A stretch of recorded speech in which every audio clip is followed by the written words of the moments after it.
Querido Dios del cielo, te damos gracias por tu gran amor por nosotros. Te agradecemos especialmente por el liderazgo que nos has dado para ayudarnos a aprender la forma en que tú entenderías estos asuntos de vida o muerte por los que tenemos que pasar, para ver cómo tú quieres que veamos, para ver de qué está hecho el cielo. Ayúdanos a ver este lado del reino y saber que podemos tener un pequeño cielo en esta tierra. Por favor, acompaña a todos los que están escuchando esta noche. Oramos para que escuchen lo que dice el Espíritu. Por favor, acompaña a Terry en su presentación y dale las palabras que necesitamos para llegar a tu reino. Nos dejamos ahora a tu cuidado y custodia y para tu gloria y honor oramos en el nombre de Jesús. Amén.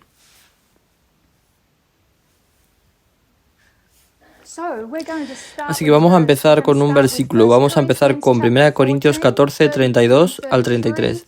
Este es un versículo que solíamos usar mucho tiempo atrás. Érase una vez. 1 Corintios 14, 32 y 33.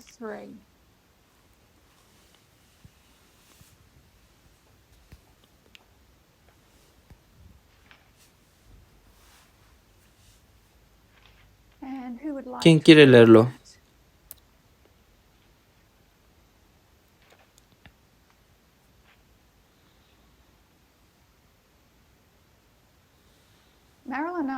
Marilyn, veo que tu audio está encendido. ¿Lo tienes? Sí. Gracias. ¿Sí pudieras leerlo? Porque todos podéis profetizar uno por uno. Lo siento, Marilyn. 1 Corintios 14, 32 y 33. 32 y 33. De acuerdo. Los espíritus del profeta están sujetos a los profetas, porque Dios no es autor de confusión, sino de paz, como en todas las iglesias de los santos. Gracias. ¿Podría un voluntario explicar o decir en sus propias palabras lo que dice el versículo 32? Solo el 32. Con sus propias palabras, lo que dice el versículo 32. ¿De qué está hablando Pablo?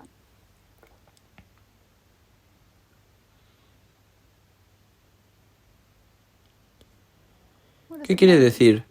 Los espíritus de los profetas están sujetos a los profetas.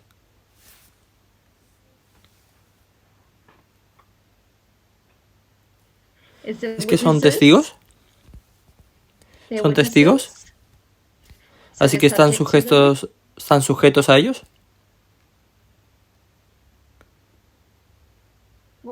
¿Qué significa entonces estar sujetos o sometidos a ellos? ¿Serán testigos y confirmarán que lo que se ha dicho es correcto?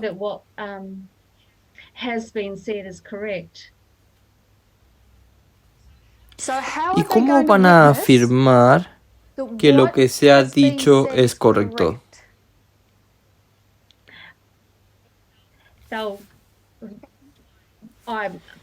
Supongo que sí estarían haciéndolo línea sobre línea. ¿Y cuál es el principio detrás de línea sobre línea? Porque todos los profetas de la Biblia no están dibujando líneas en pizarras. ¿Qué están haciendo? Tienes razón, solo estoy tratando de encontrar una respuesta diferente. Sigue, Mary. ¿Dan testimonio unos de otros haciendo qué?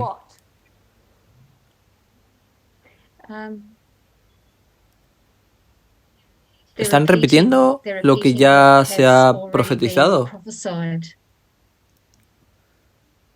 Sí. ¿Y cuál es nuestra regla? ¿Cuál es el principio detrás de línea sobre línea? ¿El testimonio de 2 o 3? El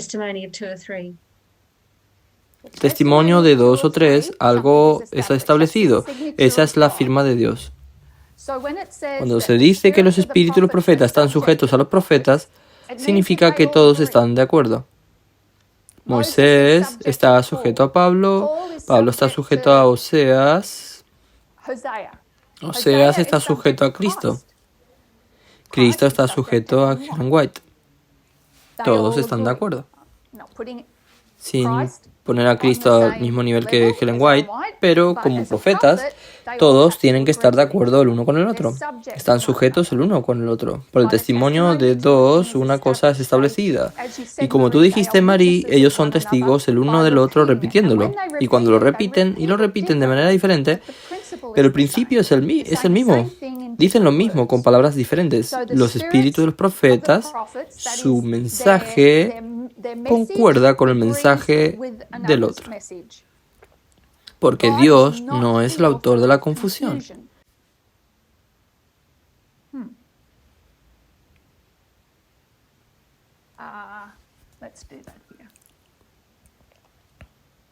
Dios no es el autor de la confusión. ¿Quién es el autor de la confusión?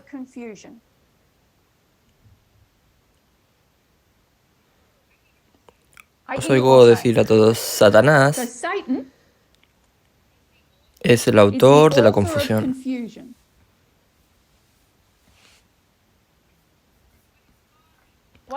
¿De qué es Dios autor? Si Él no es el autor de la confusión, ¿de qué es el autor? De la paz. Dios es el autor de la paz. De hecho, permítame ponérmelo en primer lugar.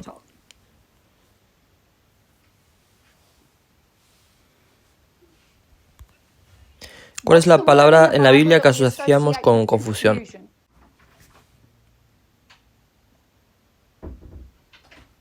Babilonia, la Torre de Babel. Sí, obtenemos esa confusión de la Torre de Babel. Babilonia. Babilonia significa confusión. Babelin. Así que Babilonia, ¿saben qué? No me he dado suficiente espacio. Voy a tener que empezar de nuevo.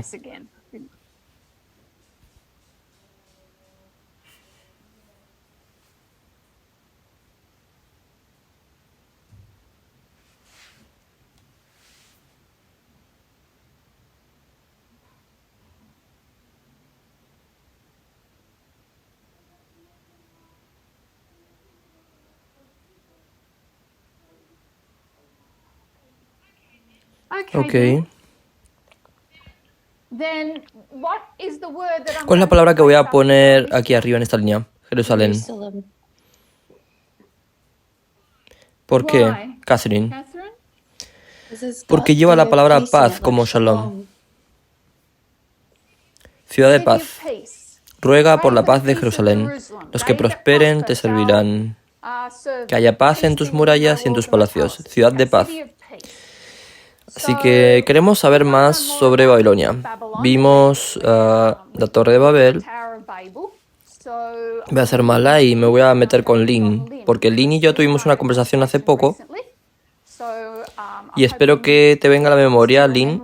Lynn, guíanos a través de la definición de Babilonia. Quiero 3 versículos. Ok. En primer lugar, queríamos identificar qué era Babilonia. Y de memoria era esa gran ciudad. Y podemos ir a Apocalipsis 14:8 para eso. ¿Quieres que lo lea? No. Puedes decirnos qué es Apocalipsis 14:8. Continúa. Apocalipsis 14:8 básicamente está diciendo que ha caído otro ángel y luego está diciendo que Babilonia ha caído esa gran ciudad. Por lo tanto, así es como podemos determinar que Babilonia es esa gran ciudad. Y luego volvemos a Apocalipsis 16 y vamos más abajo en ese capítulo primero solo para obtener un poco más de información sobre lo que era esa ciudad. Y eso fue en Apocalipsis 16-19. Y allí se habla de la gran ciudad dividida en 3 partes. Y eso era importante, Luego estaba la tercera, y tú vas más atrás en el versículo 16 todavía, era 16-13, y allí describe cuáles son las tres partes, y habla de las ranas inmundas, pero básicamente lo que tenemos es la identificación del dragón, la bestia y el falso profeta. Increíble, Lynn. Sabemos que las tres partes de Babilonia fueron realmente divididas en esas tres partes. Dragón, bestia y falso profeta. Las tres partes de esa gran ciudad. Gracias, excelente trabajo. Ok, Babilonia significa confusión, y cuando miramos más allá, está dividida en tres partes. 1 Corintios 14:32 dice: en los espíritus de los profetas están sujetos a los profetas de Dios están de acuerdo. Si Dios tiene profetas en Jerusalén, Satanás tiene profetas en Babilonia. ¿Y qué caracterizará a los profetas de Satanás?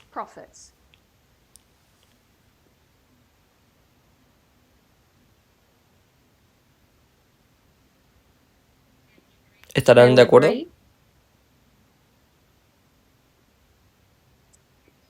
¿Estarán de acuerdo? ¿O no estarán de acuerdo? Bueno, he dicho estarán de acuerdo porque siempre está copiando al reino de Dios, pero probablemente no lo harán cuando pienso en ello. ¿Qué significa Babilonia? Confusión. ¿Crees que se pondrán de acuerdo o no? No están de acuerdo. Es por eso que hay confusión. ¿Por qué había confusión en la Torre de Babel? Porque todos dicen cosas diferentes.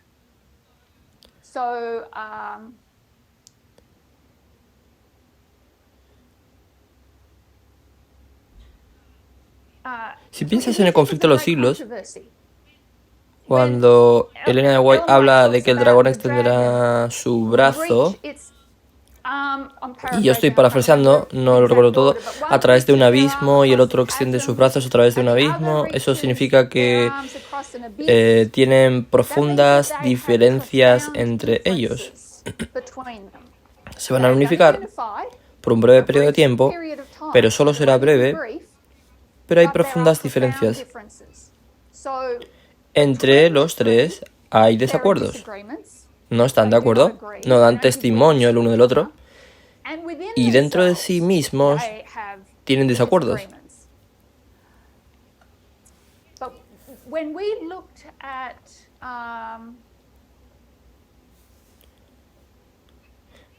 Pero cuando vimos Daniel 8, los dividimos en tres religiones. Así que recuerden, la religión del dragón es el espiritualismo, la bestia es el catolicismo, y el falso profeta es el protestantismo, apóstata.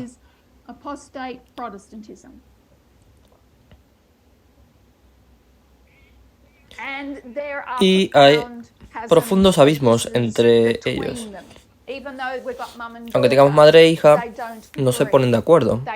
Sin embargo, van a unificarse en algo. Los espíritus de los profetas de Satanás no están sujetos el uno al otro. Lo que queremos aclarar es que cuando miramos a la falsificación en Daniel 8, vimos que la falsificación corre cerca de la verdad. Vemos cosas como autopromoción, autoexaltación y autopreservación o autoconservación, y son todas características del reino de Satanás. Y es una falsificación del reino de Dios. Pero en el reino de Dios no es el yo el que se promueve, no es el yo el que se exalta, y no es el yo el que se preserva o el que se conserva. Dios hace todo eso por su pueblo. Hemos visto la falsificación.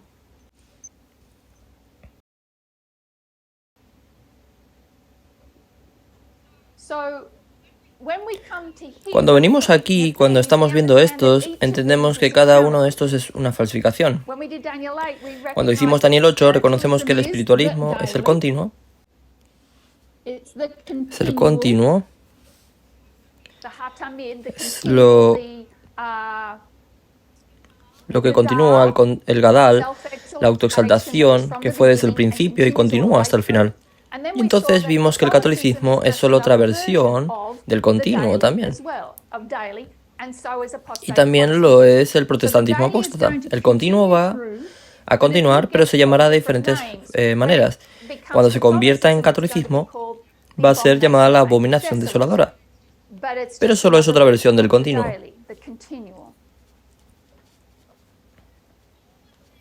Todas estas entidades son bestias.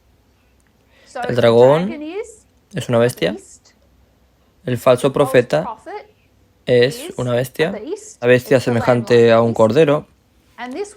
Y esta es la bestia. El dragón es una bestia. El falso profeta es una bestia. Y tenemos la bestia. La única diferencia está en sus nombres, en el sentido de que estos son sustantivos comunes y este es un nombre propio.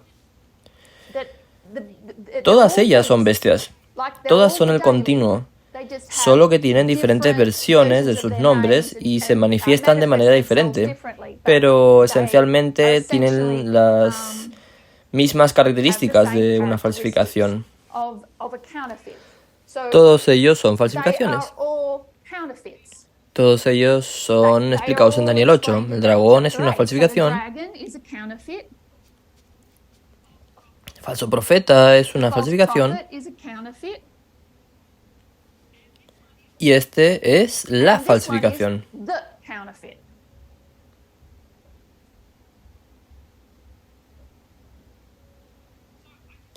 Así que solo quiero tratar de aclarar que todos son falsificaciones. Es solo que nos enfocamos mucho en la falsificación. Pero todas son falsificaciones. Al igual que el dragón es el continuo, y sin embargo todos son continuos. ¿Alguna idea?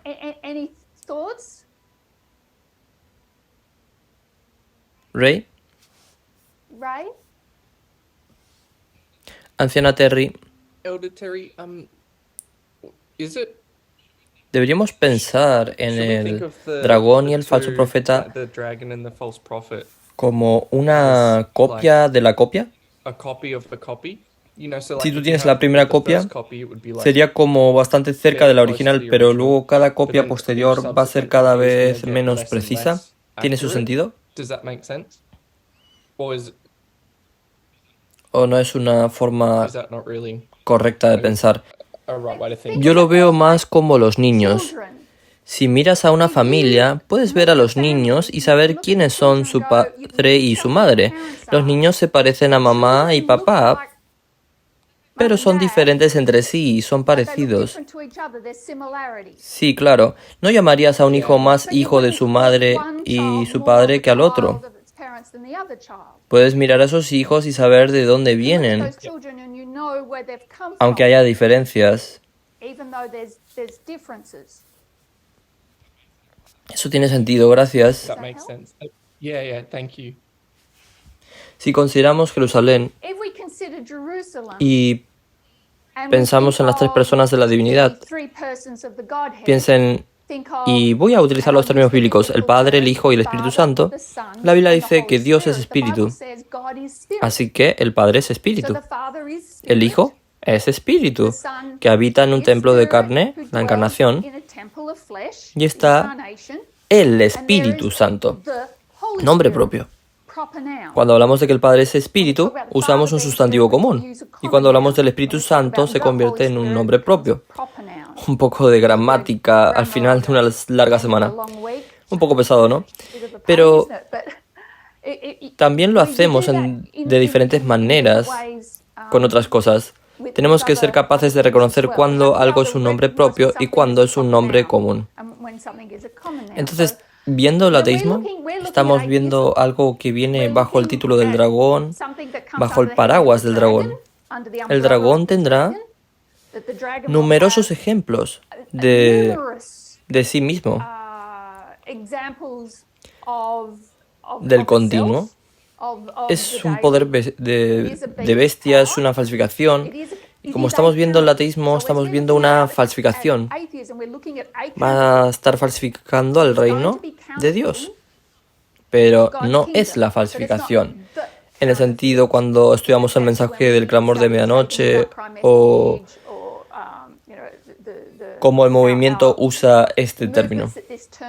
Entendemos que el falso profeta es también una falsificación.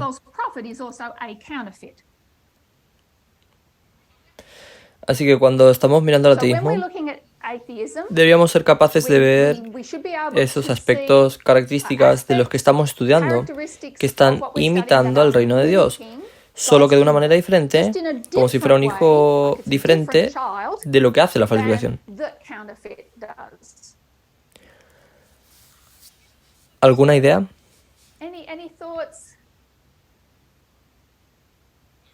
No, pero también has respondido a otra pregunta que iba a hacerte, que es ¿cuáles serían las tres partes de Jerusalén? Gracias.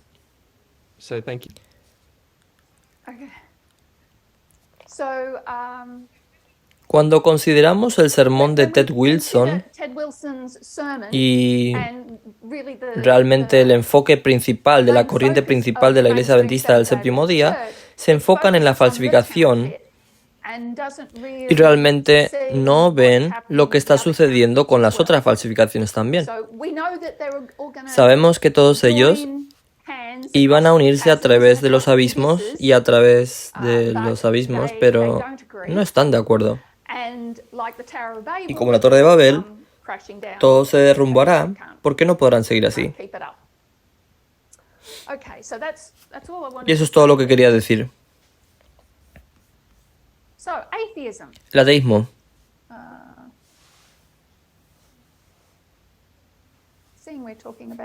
Ya que hablamos del ateísmo.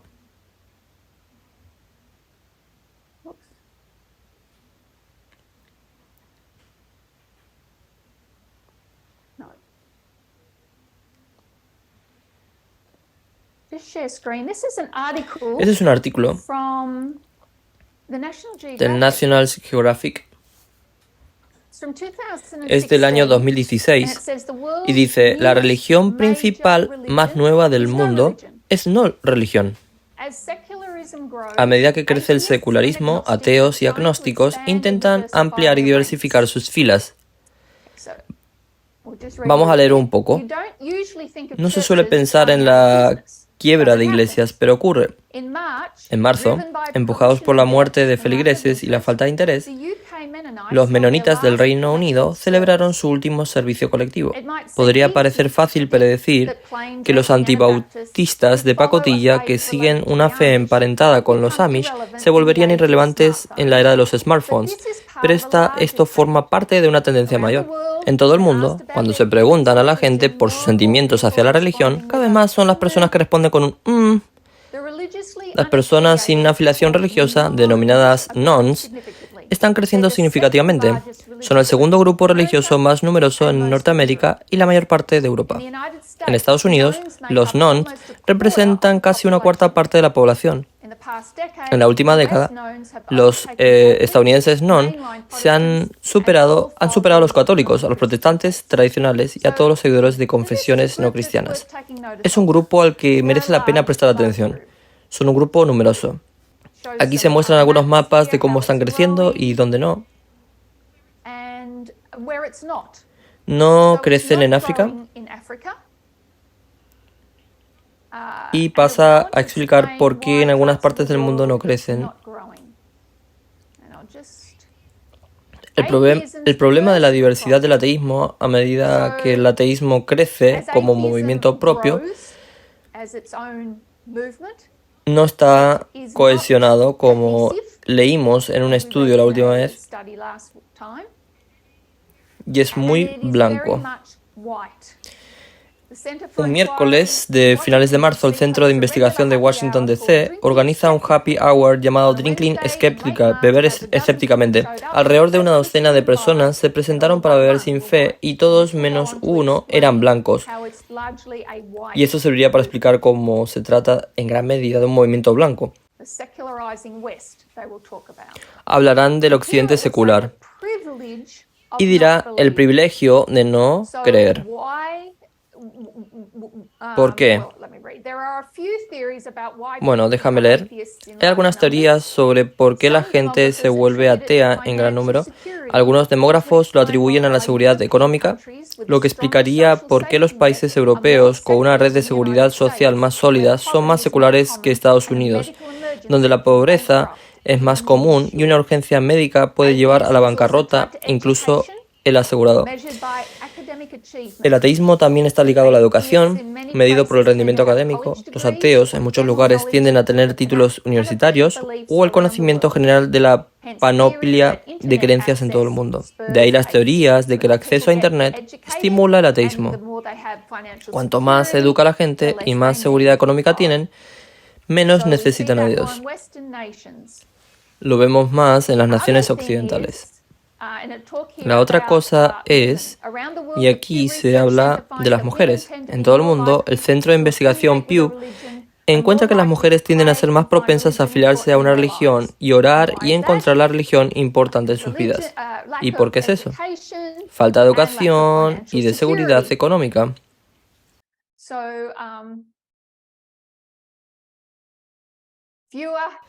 Tienen menos oportunidades económicas y están menos expuestas a una visión del mundo que no requiere la presencia de Dios.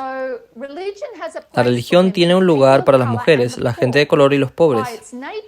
Por su naturaleza, el laicismo está abierto a todos, pero no siempre es tan acogedor. Y luego pasará a hablar de las figuras más visibles del movimiento humanista de las que habló la anciana Tess en vísperas. Sam Harris, Richard Dawkins, Christopher Hitchens no son acogedores para las mujeres. Es un artículo interesante que muestra el crecimiento del ateísmo y nons en todo el mundo.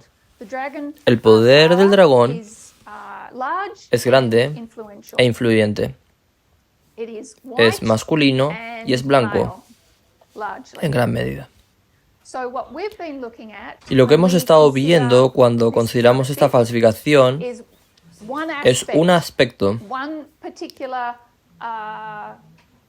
una consecuencia particular del dragón, e involucra tres partes: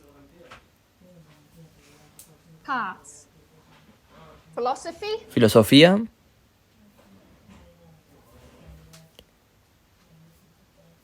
tecnología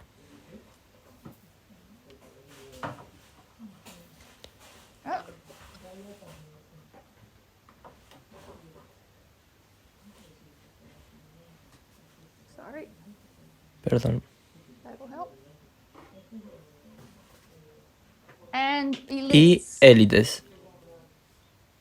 O, como dice el artículo, los privilegiados, aquellos que tienen dinero. Y se unen y van a influir en la política. Y cuando consideramos a todos estos juntos, una de las cosas que podemos establecer a través de Daniel 8 es que se trata de una religión. Puede que no se llamen a sí mismos religión, puede que sean antirreligión, pero es un movimiento religioso. Y lo hemos demostrado y vamos a seguir haciendo eso. Pero este movimiento religioso tiene su propia trinidad. Y estábamos hablando de largoplacismo. Y volveremos allí. Si alguien quiere tomar una foto de eso, estoy a punto de borrarlo. 1, 2, 3.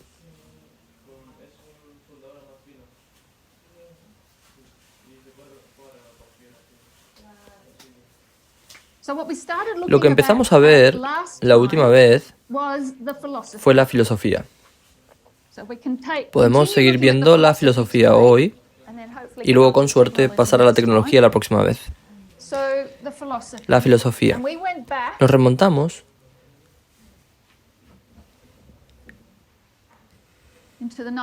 a los años 70.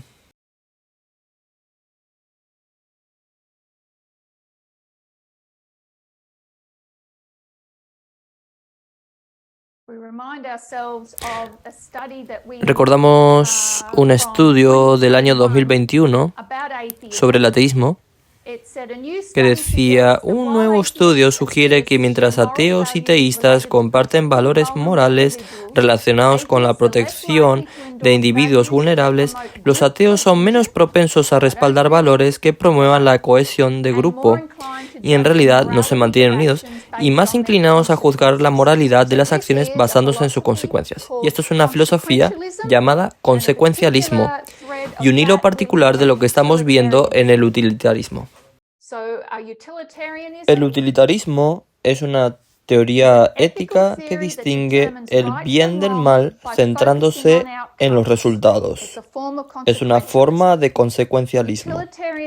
El utilitarismo sostiene que la elección más ética es la que producirá el mayor bien para el mayor número. Básicamente, como seres humanos, todos tenemos utilidad. Tenemos algo que podemos dar o aportar. Y lo que los utilitaristas quieren hacer es lo que cree la mayor utilidad para el mundo, el universo, el cosmos. Para eso trabajan. El utilitarismo tiene sus raíces en el siglo XVIII, pero nos remontamos al padre del utilitarismo moderno, Peter Singer.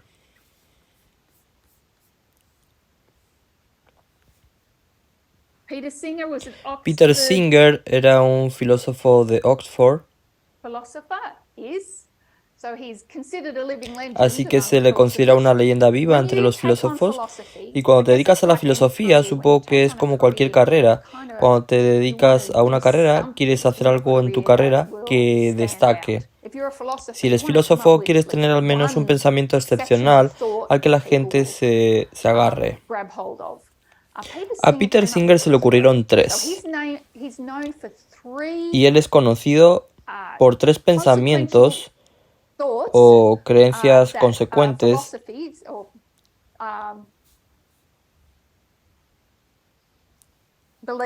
que han tenido una profunda influencia en los académicos,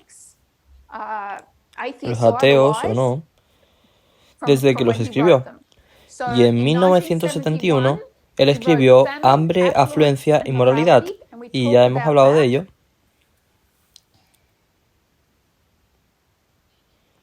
Hambre, afluencia y moralidad.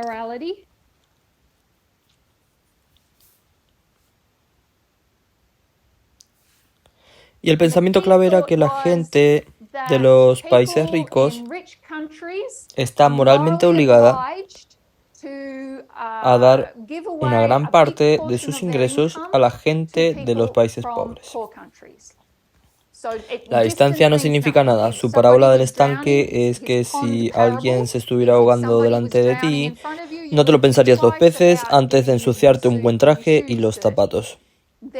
Entonces, si la gente se muere de hambre en Bengala, deberías poder dar el equivalente de eso al menos para ayudar a la gente. La distancia no significa nada. Y todo eso suena muy bien.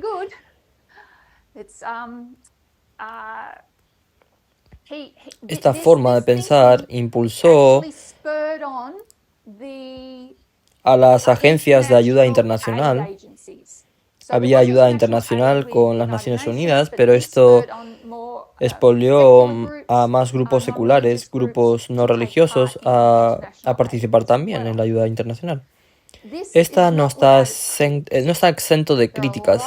Mucha gente considera que la ayuda internacional es más perjudicial que beneficiosa. Esto no es algo que todo el mundo aceptara con seguridad. El otro libro de 1975 se llamaba Liberación Animal. ¿Y alguien recuerda la idea de Peter Singer? La idea que Peter Singer planteó y que amplió en su libro de liberación animal.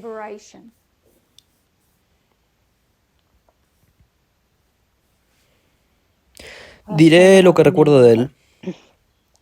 Dijo que hay personas, pero no todas son iguales. Algunas personas tienen quizás más habilidades o algunas son discapacitadas o lo que sea. Así que hay diferentes niveles de personas y entonces todos somos capaces de sufrir. Por lo tanto, como los animales pueden sufrir, hay que tratarlos por igual. Es su capacidad de sufrir la razón por la que hay que tratarlos bien. No es por su valor intrínseco. Y es lo que yo deduje de lo que decía. Sí, muy bien. Lo llamó especismo.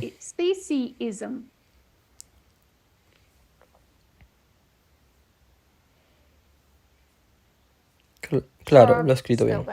Gracias, Catherine. Sí, muy bien. Entonces, él está confundiendo diferencias reales con diferencias falsas. No quiero volver demasiado en eso, en absoluto. Pero esto es lo que impulsó el movimiento de liberación animal y también lo impulsó a pensar más sobre lo que acabas de decir, Catherine. Es lo que realmente hace que las personas sean personas y los animales sean animales. Las diferencias, él va a seguir escribiendo sobre eso en 1979. Va a escribir un libro llamado Ética Práctica.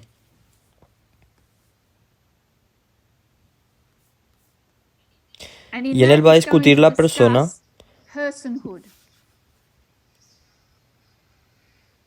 lo que hace a una persona. Y dirá que no todos los humanos son personas. Para ser una persona y merecer consideraciones morales, los seres deben ser conscientes de sí mismos y capaces de percibirse como individuos a través del tiempo.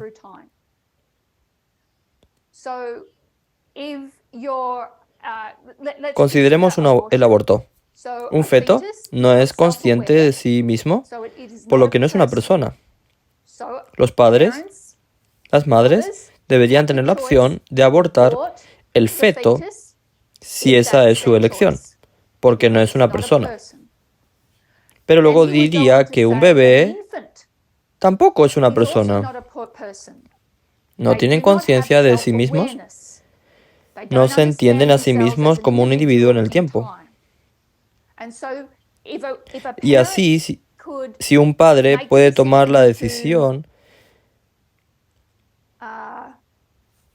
de abortar un feto antes de su nacimiento, entonces puede tomar la decisión, si el niño nace con terribles discapacidades, de que ese niño también pueda ser asesinado después de nacer, hasta que alcance la mayoría de edad. Se metió en un montón de problemas con eso. Hubo manifestaciones masivas en 1989, de hecho, las recuerdo en Alemania. También sostenía que alguien con demencia avanzada no es una persona.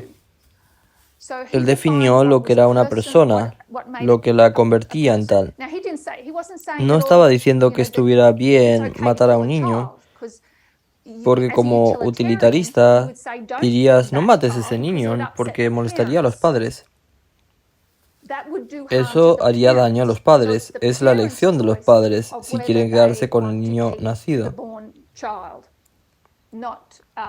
No por ninguna razón moral, sino por el propio niño. 3 grandes reflexiones que van a tener un gran impacto en el futuro.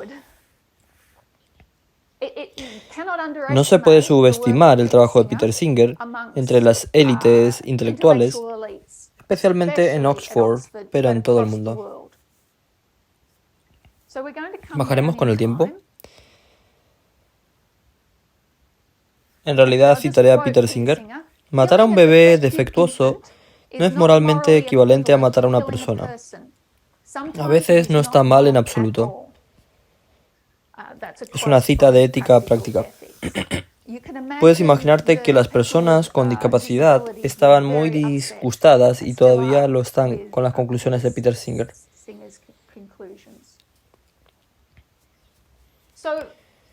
Todo esto junto, especialmente este libro, Hambre, Afluencia y Moralidad, va a tener un profundo efecto en los estudiantes de filosofía en el futuro.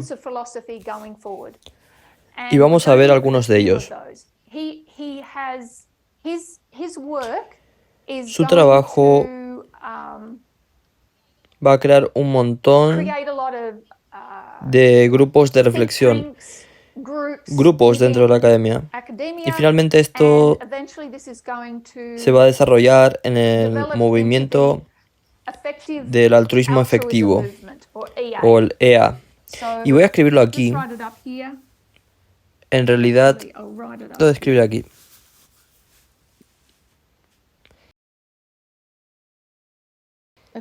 Altruismo efectivo.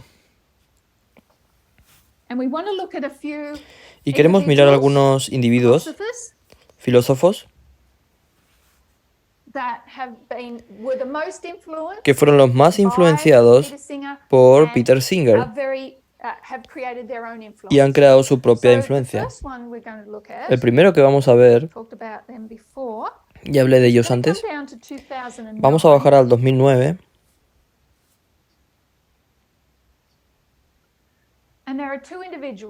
Y hay dos individuos, los mencionamos hace unas semanas.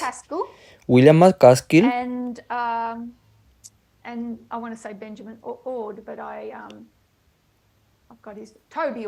y Toby Ord. Toby Ord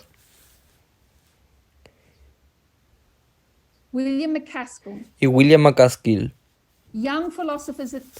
jóvenes filósofos de Oxford.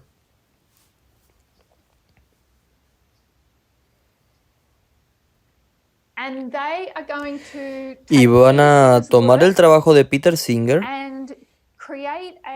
y van a crear una organización benéfica llamada Giving What We Can. Y efectivamente, lo que se dieron cuenta es que el altruismo no es nada nuevo.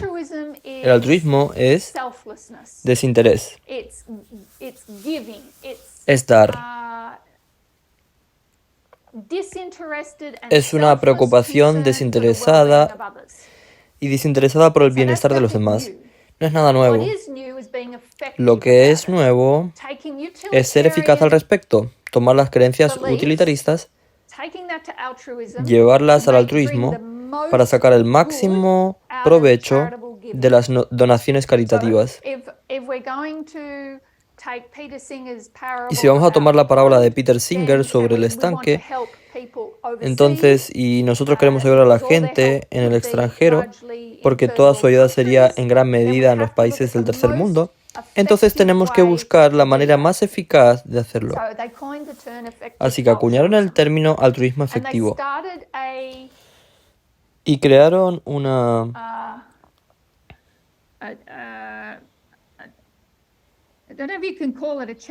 No sé si se le puede llamar organización benéfica. La llamaremos organización benéfica, supongo. Se llama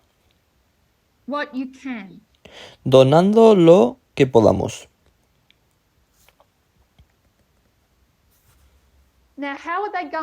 Ahora, ¿cómo van a animar a la gente a adoptar la filosofía de Peter Singer? ¿Cómo van a animar a la gente a dar lo que puedan? ¿Alguna idea?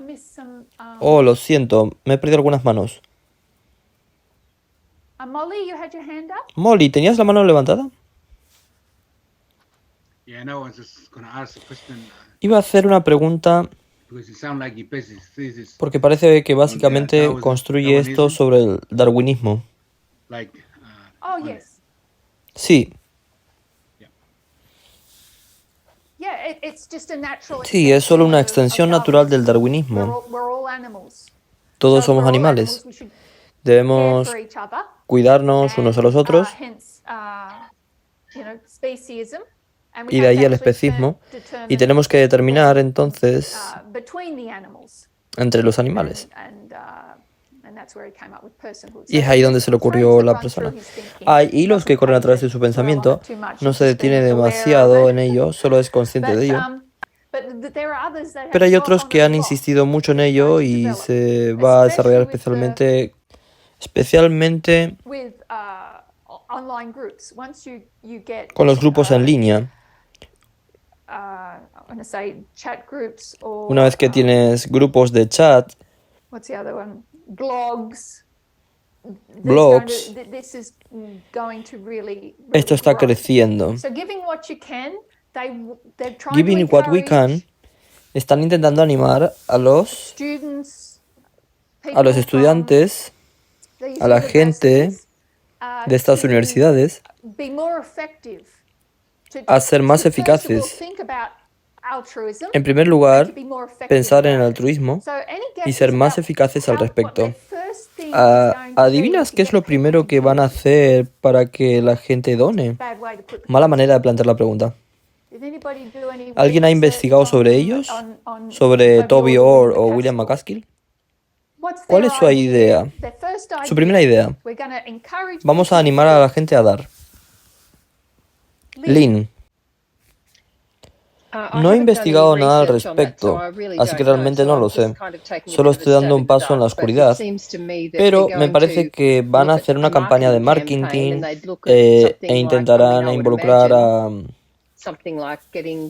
a celebridades, a famosos o algo que sea popular. Así que eso es lo que me imagino. Pero me estoy agarrando a un clavo ardiendo. No, gracias. Eventualmente, sí, celebridades, gente con dinero, etc., van a involucrarse, pero está empezando. Es una especie de movimiento de base entre las universidades al principio, entre las élites intelectuales, y la pista es que es una falsificación. Catherine, ¿cómo van a falsificar? No lo he investigado, pero iba a suponer que se puede dejar un legado y así vivir eternamente. Vale. Bien, buen golpe de bate. Sí, ¿cuánto legado, Catherine? Cada semana. ¿Qué darías tú? ¿Qué le dicen a la gente que dé? O un 10%, por supuesto, sí. Quieren que des el 10% de tus ingresos. Estos ateos. ¿Quién lo hubiera pensado? Aquí es donde comienza. Dar el 10% de tus ingresos. Pensaron que era una buena manera de empezar. En realidad podría ser capaz de subir eso.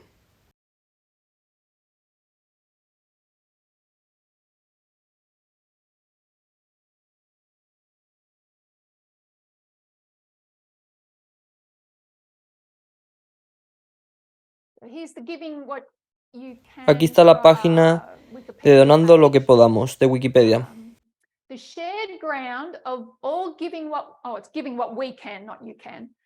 La base común de todos los miembros es que se han comprometido a aportar al menos el 10% de sus ingresos firmando la promesa o compromiso. Por ello, los miembros suelen referirse a sí mismos como el compromiso. Nosotros no firmamos compromisos o promesas, ¿verdad? ¿Qué es lo que tenemos?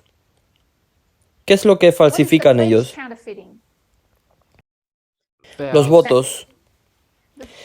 Sí, los votos bautismales. Sí, la promesa es un compromiso voluntario y no legal de donar el 10% de los ingresos propios. Sin embargo, puedes comprometerte aún más. El fundador Toby Orr se comprometió a donar todo lo que ganara por encima de 20.000 libras al año, convencidos de que podría vivir cómoda y felizmente con esos ingresos. Esa es otra cosa que llaman la promesa adicional. Calculas con qué puedes vivir y luego lo que sobrepasa, eso es lo que donas. Algunos dan más de la 10ª parte, pero el mínimo es la 10ª parte. Donar lo que podamos. Cuando lleguemos a 2015, lo voy a anotar aquí. Esto está conectado con 80.000 horas. 80.000 horas Esa es la cantidad de tiempo que probablemente va a pasar en tu carrera. Esto fue un asesoramiento. No sé si asesoramiento es la palabra correcta. Este brazo del movimiento altruista efectivo era para ayudar a los estudiantes en su elección de carrera. Si quieres ser un altruista eficaz, entonces no serás tan eficaz yendo a trabajar a una organización benéfica como yendo a trabajar a Wall Street o a una empresa petroquímica o ganando mucho dinero. Si consigues un trabajo que te permita ganar mucho dinero, podrás ser más eficaz en tu altruismo. Orientarían a la gente en la elección de su carrera, donde podrían ser más eficaces. Hay dos cosas. Le dicen a la gente, mínimo de pedirle que firme el compromiso, es voluntario. Y la gente se está subiendo a bordo porque quieren hacer el bien. Suena bien, no es pedir mucho. 10% no es pedir mucho a la gente. Y eso es lo que reconocen. Pero cuando consigues que la gente dé, hay dos cosas que quieres que no hagan. Que no consideren cuando das. ¿Cuáles serían las dos razones por las que daríamos? ¿Por qué damos? ¿Ryan? Estaba respondiendo a algo anterior, no intentaba responder a esta pregunta. De acuerdo. ¿Qué ibas a decir, Graham? Antes de cuando Catherine contestaba, iba a decir tiempo. Pensaba que el movimiento empezaba primero por dar tiempo y luego dinero. Pero me equivoqué. No, el tiempo va a llegar, pero ¿dónde vas a poner tu tiempo? Tu tiempo podría ser más eficaz en una carrera que va a hacer más dinero. Gracias, Graham. Si vas a dar, hay dos razones por las que damos. Y quieren que no des por esas dos razones. Porque esas dos razones no son efectivas. ¿Por qué damos?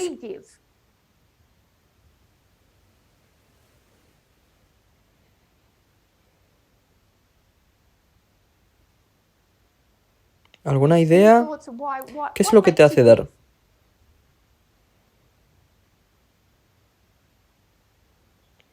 Cuando hay una necesidad, ¿alguien necesita ayuda? Sí, hay una necesidad. ¿Cómo te ha impulsado esa necesidad? ¿Cómo es que te ha impulsado esa necesidad a dar? Especialmente, sobre todo si puedo. Desamor. Fuera del amor, fuera de tus emociones. Emoción. La gente da como respuesta emocional. Los ateos dicen, no, eso es malo, eso no es efectivo. Ves una necesidad, Molly, y dices, oh, eso me hace sentir que debo hacer algo. Eso no es efectivo. Para un altruista efectivo. Damos porque tira de nuestras emociones. Amor, simpatía, empatía. La otra razón por la que damos, piensa en esto, ¿por qué damos?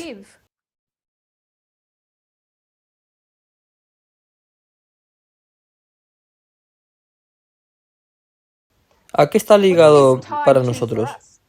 Lo siento, Molly. ¿Es una obligación moral? ¿De dónde viene esa moralidad? ¿La Biblia? ¿Y la Biblia es?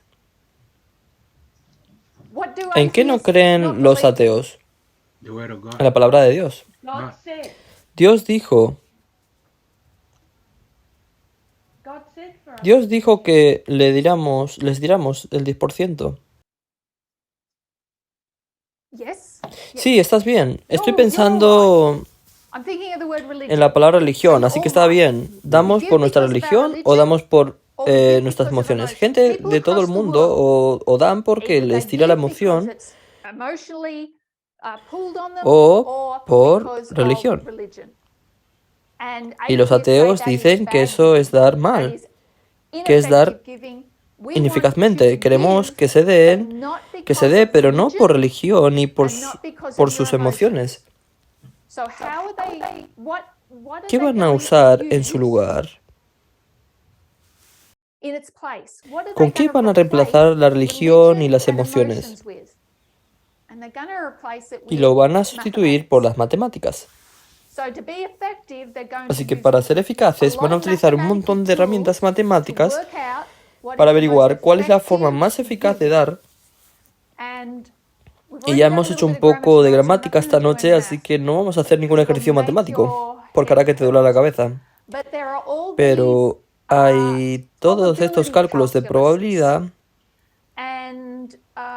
¿Y cuál es el otro? Van a usar la razón y la evidencia.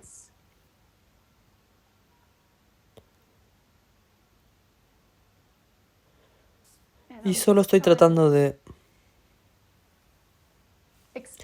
Cálculo de valor esperado. Hay cálculos de probabilidad, cálculo de valor esperado. El cálculo del valor esperado en realidad es algo que se utiliza todo el tiempo.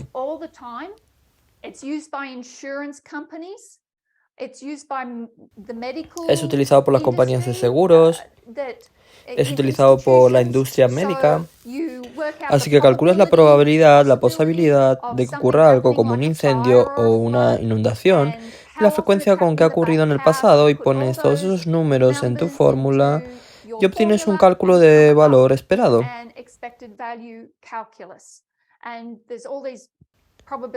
Y hay todas estas fórmulas de probabilidad y utilizan las matemáticas para averiguar cómo ser el más eficaz en el dar. Miran los datos, usan la razón.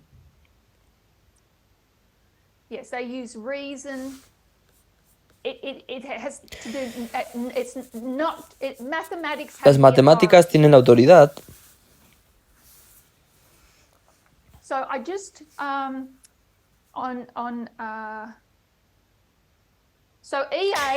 El altruismo efectivo realmente entró en cuenta en 2012. Y voy a leer un poco del libro de William McCaskill. Esta es una historia que él cuenta en 2009, mientras germinaba el concepto de altruismo efectivo. Visitó un hospital en Etiopía que trata de fístulas obstétricas y una condición resultante del parto de mujeres jóvenes y desnutridas que causa incontinencia permanente de orina y heces.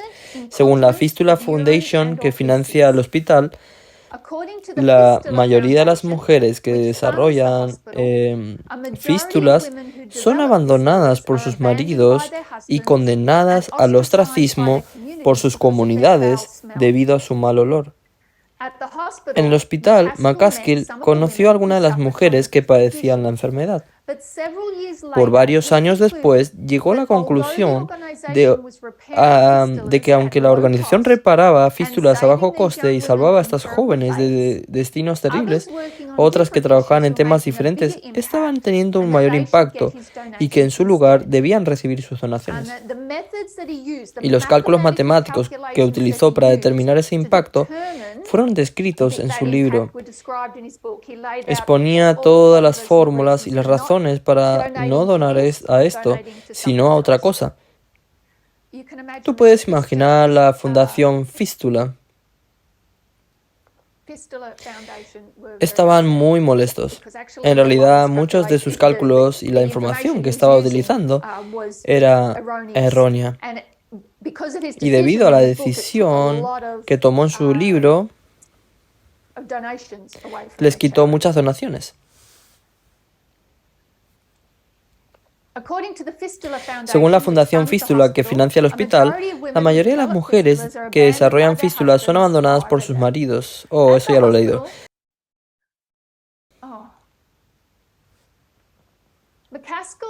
McCaskill explica que al donar a la Fundación Fístula en lugar de otra organización, pensó que estaría privilegiando las necesidades de unas personas sobre las de otras por el mero hecho de conocerlas. No quería utilizar sus emociones solo porque lo he conocido y los he conocido y los he visto. No debo dejar que eso afecte a mi donación o irme a casa y hacer mis ecuaciones matemáticas. Y que era arbitrario que hubiera visto este problema de cerca y no cualquiera de los otros problemas del mundo. Los altruistas eficaces admiran la fría racionalidad que considera arbitrarios los apegos personales. Sin apegos personales, en realidad admiran esa resolución de la gente, de no apegarse personalmente ni verse arrastrada a cuidar. La importancia del altruismo eficaz es maximizar cuánto bien puedes hacer.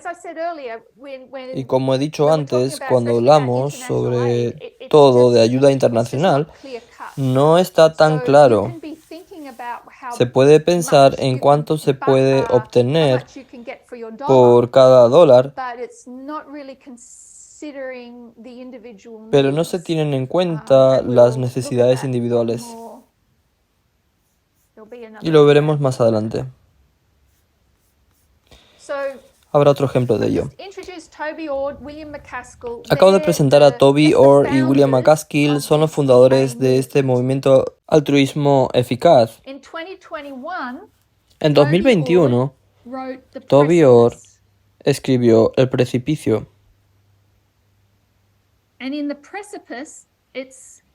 Y en el precipicio,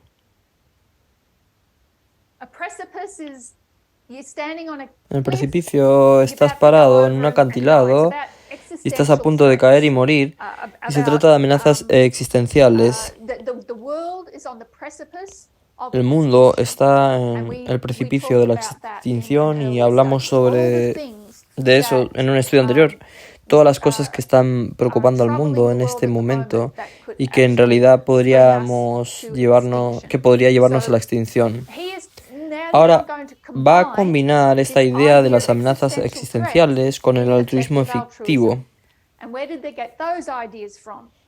¿Y dónde sacaron esas ideas? Permítanme presentarle a otro filósofo que fue fuertemente influenciado por el trabajo de Peter Singer, y su nombre es Nick Bostrom.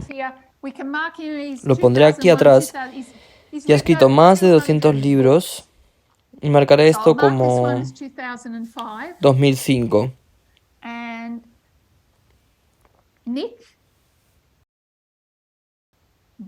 Nick Bostrom.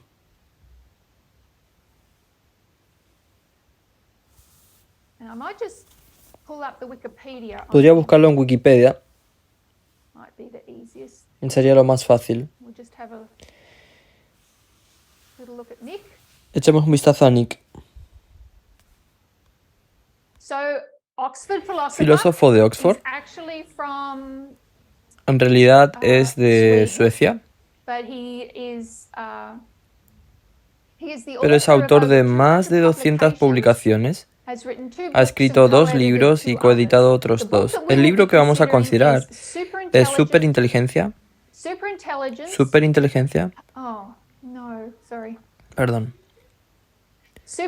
Superinteligencia, caminos, peligros y estrategias. Y lo escribió en 2014. Fue un bestseller del New York Times. Bostrom, superinteligencia. Él es un altruista efectivo,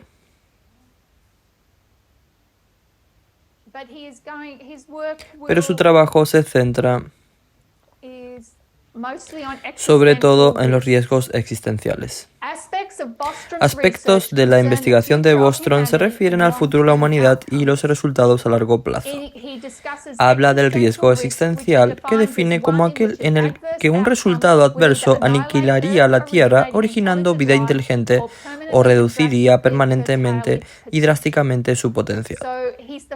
Él es el fundador del Instituto del Futuro de la Humanidad, del que ya hemos hablado en otras ocasiones. 2005, Instituto del Futuro de la Humanidad.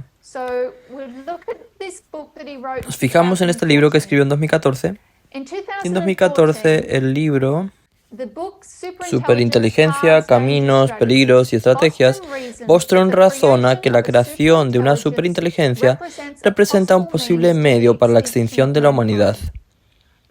Bostrom argumenta que un ordenador con una capacidad intelectual general cercana al nivel humano podría iniciar una explosión de inteligencia en una escala de tiempo digital con la rápida creación resultante de algo tan poderoso que podría destruir a la humanidad deliberada o accidentalmente. Bostrom sostiene que el poder de una superinteligencia sería tan grande que una tarea encomendada por los humanos podría llevarse a extremos sin fin. Y da algunos ejemplos. Por ejemplo, un objetivo de calcular el pi podría provocar colateralmente que las instalaciones fabricadas con nanotecnología brotaran por toda la superficie de la Tierra y la cubrieran en cuestión de días. Viene con todas estas historias que podrían suceder. Cree que una superinteligencia supondría un riesgo existencial inmediato para la humanidad, lo que crearía el difícil problema de averiguar cómo controlar una entidad así antes de que existiera. Okay. Hay un par de cosas interesantes sobre Bostrom.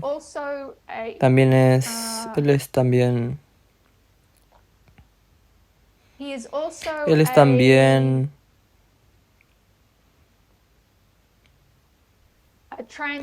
transhumanista. Los transhumanistas creen que estamos en transición debido a la evolución. Somos humanos, pero estamos en una fase de transición en la que nos convertiremos en poshumanos, en la que eventualmente, gracias a la tecnología, podríamos llegar a ser inmortales, venceríamos a la muerte, venceríamos todos los problemas de salud, todas las enfermedades, tendríamos cerebros superinteligentes, etc. Estamos en una etapa de transición entre ser humano y ser poshumano. Y hay muchas cosas relacionadas con eso. La idea de cargar tu cerebro en ordenadores y vivir en mundos generados por ordenador, mundos simulados por ordenador, quizá en otros planetas. Suena a ciencia ficción, y lo es. Pero hay un montón de gente,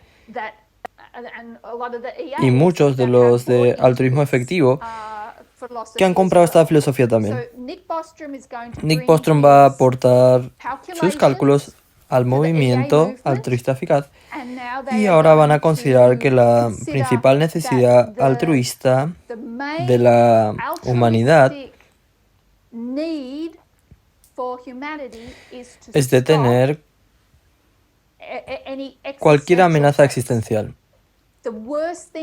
Lo peor que le puede pasar a los humanos es que nos extingamos, porque afectará, como hablamos antes, a billones de personas que van a vivir en el futuro.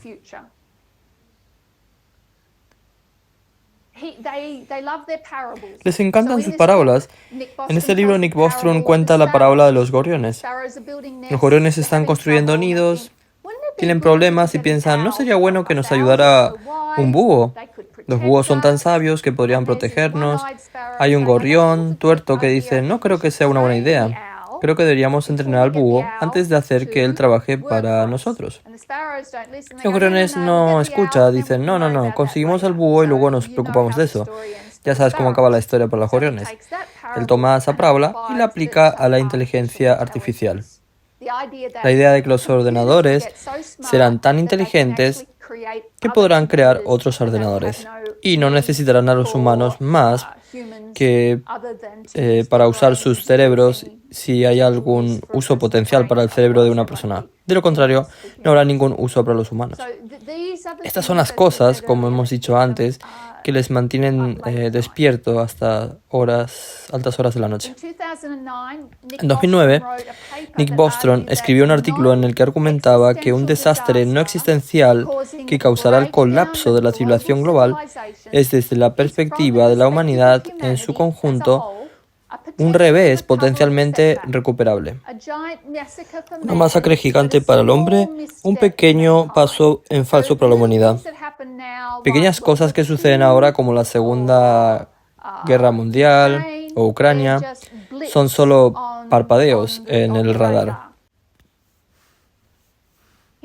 Dijo, nos encontramos con que el valor esperado de la reducción del riesgo existencial por un mero 1.000 millones de un punto porcentual, hay un montón de matemáticas en esto, podríamos reducir el riesgo existencial en 1.000 millones de un punto porcentual.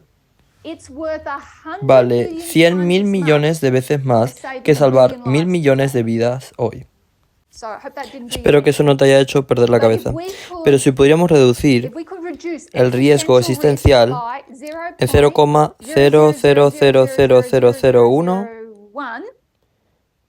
hoy, eso es 1.000 millones de veces más efectivo que salvar 1.000 millones de vidas hoy. Los seres humanos se cuantifican. Eso es utilitarismo básico. Los seres humanos son solo cajas de utilidad.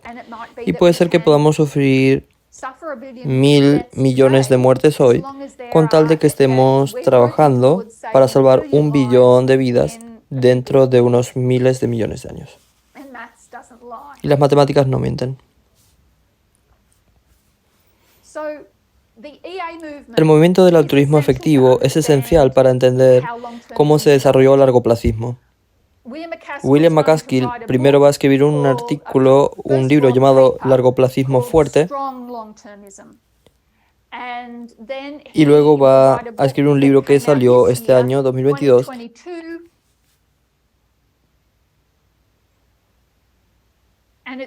y se llama Lo que le debemos al futuro. Esto fue fuertemente comercializado. Todos los grandes medios de comunicación lo reseñaron o entrevistaron, ya fuera el Washington Post, el New York Times, todos ellos. Lo que le debemos al futuro. Que esencialmente vendía una versión suave del largoplacismo, que sería adecuada para el público. Hay que leer sus periódicos para entender hasta qué punto llevan al largoplacismo fuerte. El largoplacismo fuerte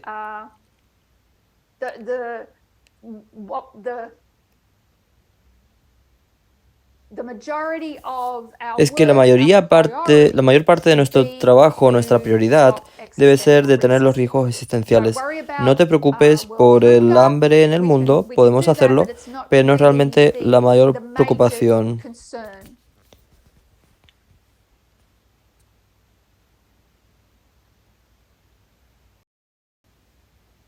Voy a leer un poco de MacAskill. Él dijo: la idea es entonces que a los efectos de evaluar las acciones, podemos en primera instancia, a menudo, simplemente ignorar todos los efectos contenidos en los primeros 100 o incluso 1.000 años, centrándose principalmente en los efectos futuros posteriores.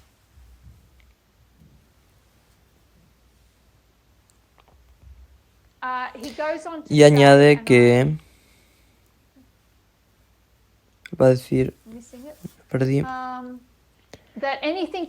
Y añade que todo lo que ocurre hoy es un error de redondeo.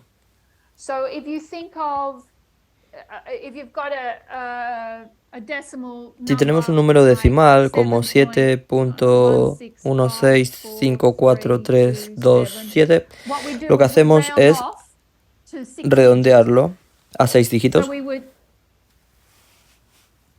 Lo que ocurre hoy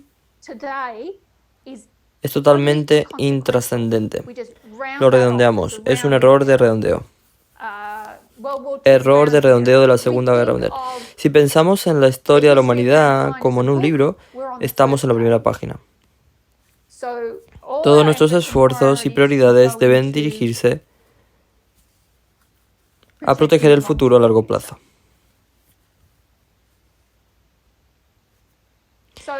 Esencialmente, esta es la filosofía que hay detrás del movimiento altruista efectivo y el altruismo efectivo y largoplacismo. Y lo que tenemos que ver a continuación es cómo ha afectado a la industria tecnológica. Esto es lo que sucede cuando sacas a Dios de la ecuación. La gente quiere hacer lo que es moralmente bueno y buscará la manera de hacerlo.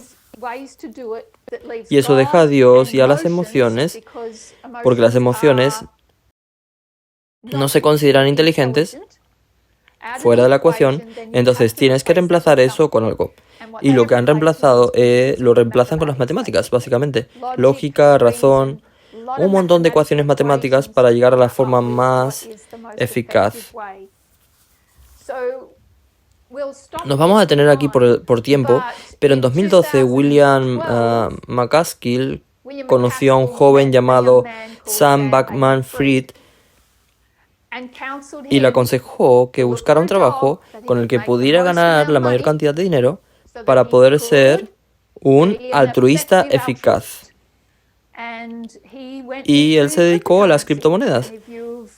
Y si has estado viviendo bajo una roca, te habrías perdido lo que ha estado sucediendo estas últimas 3 o 4 semanas con la caída de FTX, ese exchange de criptomonedas. 1 millón de personas han perdido su dinero. Al menos 1 millón de personas han perdido sus ahorros. Pero hay otros que han perdido mucho dinero, que pueden permitirse perder mucho dinero, pero mucha gente no podía permitirse perderlo. Así que él, Sam Bankman-Fried, compró en el altruismo efectivo y donde estaba canalizando sus profetas, creo que tenía algo así como 26.000 millones. Era un multimillonario. Él estaba canalizando eso en la investigación, en la inteligencia artificial y otras cosas también, que podríamos echar un vistazo a él en algún momento. Pero él era el chico del cartel del movimiento altruista efectivo. Para terminar, ¿alguna pregunta hasta ahora? Oh, tenemos algunas manos arriba.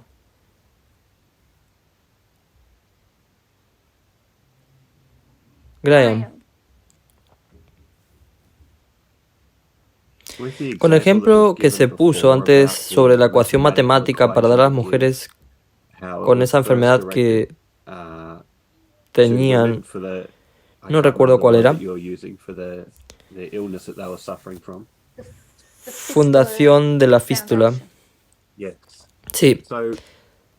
Las matemáticas, como has dicho, no mienten y como han citado, no mienten, pero se basa en parámetros, por lo que la información que estás introduciendo en este programa que te permite determinar cuál es la mejor manera de gastar el dinero, si eso se basara en una sociedad patriarcal, ¿no influiría eso en los números para que ese dinero también se dirigiera de una manera que beneficiaría aún más a una sociedad patriarcal? ¿Tiene sentido eso? Sí, y esa es una de las críticas que se les hace. No dan por emoción, sino para sentirse bien, para tener una sensación cálida y difusa. Cuanto más eficaces son, más se suman las matemáticas, mayor es el sentimiento cálido y difuso, ¿correcto? Así que se están engañando a sí mismos. Pero al hacer los cálculos, al tratar de ser efectivos desde un razonamiento racional,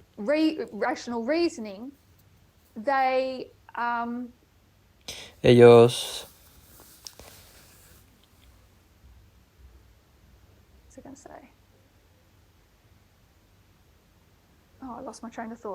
perdí el hilo de mis pensamientos.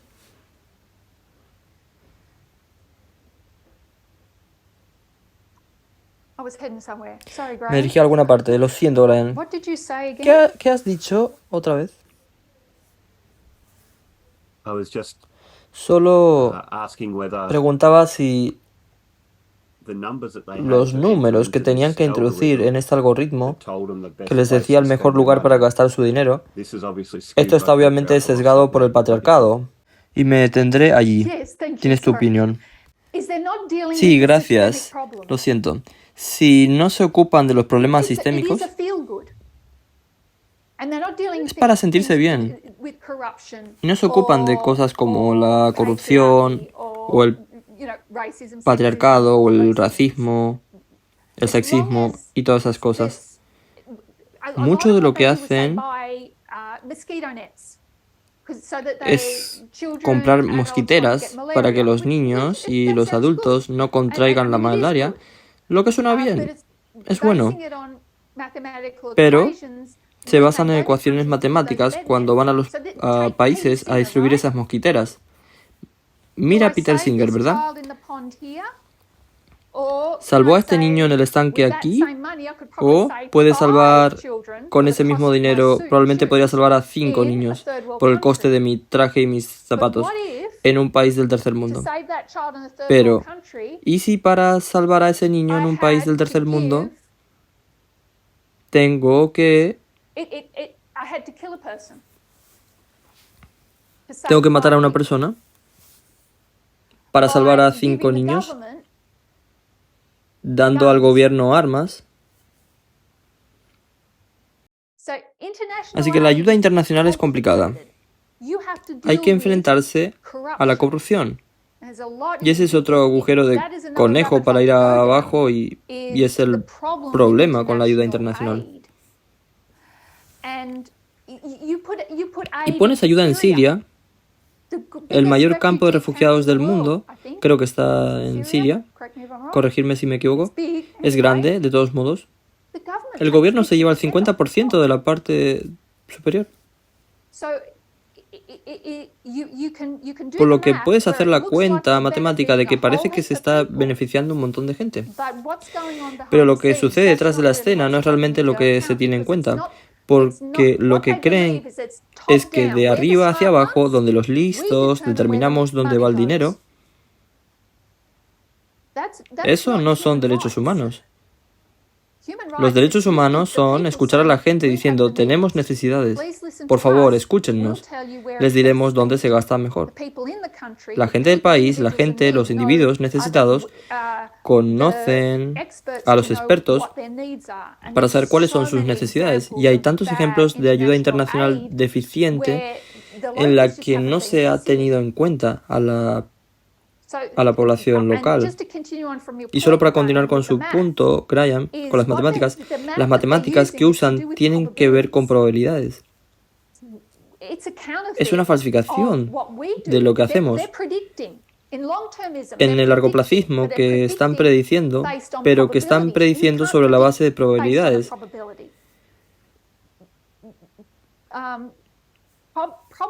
No puedes predecir basándote en una probabilidad. Probabilidad no es predictibilidad. La profecía es predecible. Las matemáticas y la probabilidad no lo son. Pero han convertido estos cálculos de probabilidades en una forma de profecía. De lo que podría pasar, pasará y podría pasar.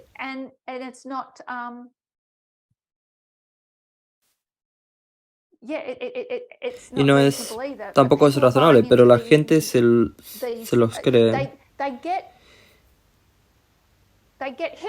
Quedan hipnotizados por las matemáticas. Realmente parece impresionante. Las matemáticas atraen al cerebro y se quedan asombrados. Y entonces descubren que es tan eficaz y eso da la sensación cálida y difusa. Y si eres multimillonario, tienes un montón de dinero y quieres tener esa sensación cálida y difusa, entonces pongámoslo en... No te preocupes por el hambre, no te preocupes por las inundaciones en Pakistán, no te preocupes por eso, porque eso es intrascendente.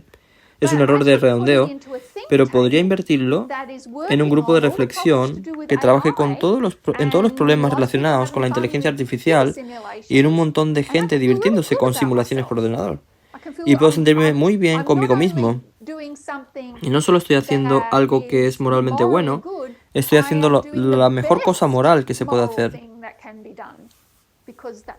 porque eso es lo que me dicen los números. Entonces, lo que estamos viendo aquí abajo es una combinación de los pensamientos de Nick Bostrom con respecto a las filosofías, con respecto a la inteligencia artificial, el poshumanismo, combinado con el altruismo efectivo, y están construyendo este castillo en el cielo. Están empezando a derrumbarse debido al colapso de las criptomonedas. Este libro que Bostrom escribió en 2014, ¿quién escribió el prólogo? Bill Gates. ¿Quién lo recomendó y lo tuiteó? Elon Musk. Y puso $1 millón en su fundación Futuro para la Humanidad. Aquí es donde va el gran dinero. Solo hablando de falsificación, podemos ver la falsificación en el 10%, eso es fácil. Pero también somos largoplacistas, ¿no? Somos largoplacistas. Pensamos en la eternidad. Estamos planeando para la eternidad. Estamos planeando para el poshumanismo, cuando este mortal se vista de inmortalidad y esta corrupción se vista de incorrupción. Lo que están haciendo es realmente falsificar lo que el reino de Dios va a proveer.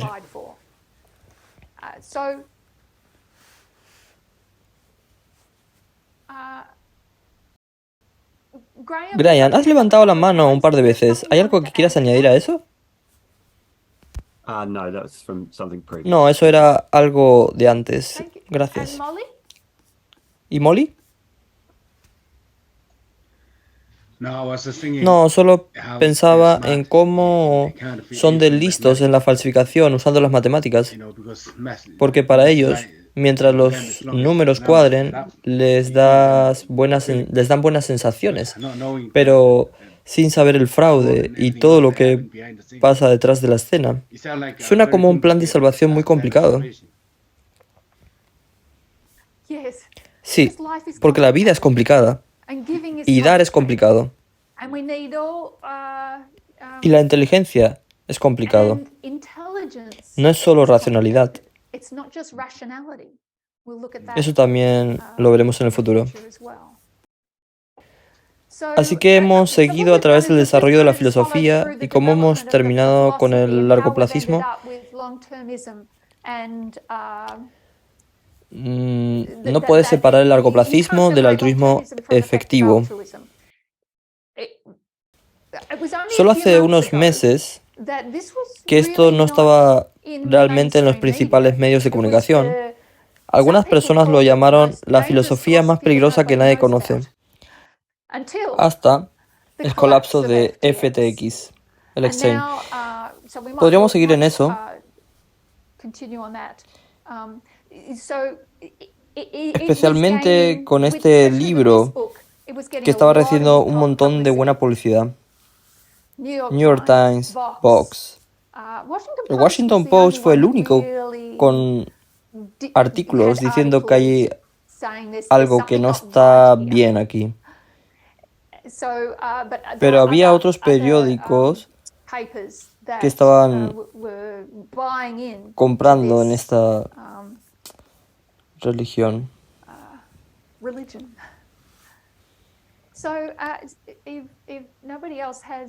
Si nadie más tiene algún comentario final o preguntas.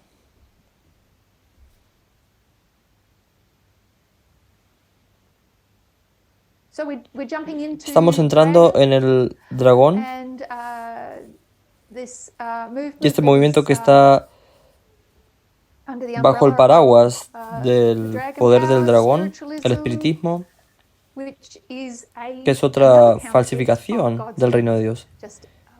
Se ve un poco diferente a la falsificación. Se visten con diferentes ropas, van a diferentes escuelas, pero es una falsificación. Es solo único diferente, pero también tienen las características de los padres y madres. En este sentido, vamos a cerrar en oración. Molly. Y Molly, ¿podrías cerrar en oración por nosotros esta noche? Loving God, we are so thankful Dios amoroso, estamos muy agradecidos that we have just finished porque our acabamos study. de terminar nuestro And we estudio thank that you y te agradecemos que nos hayas mantenido a todos juntos en este sábado to study more para estudiar más y saber, the world are Señor, lo que el mundo está doing, haciendo. so Lord, to understand what's the movement. Y también, Señor, para entender lo que el movimiento está haciendo. And I thank you that Y te agradezco que hayas guiado a la anciana Terry in en los the thoughts pensamientos del estudio de esta study noche. for tonight. And Y I te pray ruego que that continúes bendiciéndola you may continue con to sabiduría bless her with y también wisdom, a la anciana Tess y al anciano Parminder y a todos los líderes de todo el mundo. Y oro también, Señor, por los miembros del movimiento, para que seamos alentados y podamos continuar estudiando duro y aprendiendo el mensaje que nos has dado para prepararnos, Señor, para el gran trabajo que tenemos por delante. Y te ruego que estés con todos y cada uno de nosotros en esta noche, mientras descansamos para mañana y continuar nuestros estudios. Te agradezco que nos hayas escuchado. En el maravilloso nombre de Jesús. Amén.